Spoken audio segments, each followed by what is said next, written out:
CM Musi ప్రక్షాళన చేయడం హర్షణీయమని మాజీ ఎంపీ అంజన్ కుమార్ యాదవ్ అన్నారు. అప్పట్లో పశువులు మూసీ నదిలో నీళ్లు తాగేవని, కానీ ఇప్పుడు ఆ పరిస్థితి లేదని తెలిపారు. ఈ నెల 27న జరిగే సదర్ సమ్మేళనం పోస్టర్ను అంజన్ కుమార్ యాదవ్ విడుదల చేశారు. కుల మతాలకు రాజకీయాలకు అతీతంగా సదర్ సమ్మేళనం నిర్వహించబోతున్నట్లు అంజన్ కుమార్ యాదవ్ చెప్పారు.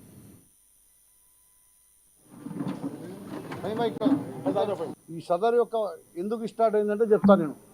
యాదవులందరూ కూడా ఏడాది పొడవునా కష్టాలు జరుపుకొని పాలు రోజు రాతాలు వెళ్ళి ఇంటింటికి రాతాలు పోసేస్తుండే ఆ రోజులలో. మా దగ్గర ఉండే ముస్లిం సోదరులు ఆ రోజు వాళ్ళ దగ్గరికి పోతే మా ఇంటికి బట్టలు, మా కొత్త బట్టలు పంపిస్తుండే వాళ్ళు. పాల రాతం పోస్తుంటే బట్టలు మా ఇంటిలో కొత్త బట్టలు కుట్టిస్తుండే వాళ్ళు. మా దగ్గర మహమూద్ భాయ్ అని ఉండే ఆయన ఆ బస్తీలో, దీని ముఖ్య ఉద్దేశం అదే.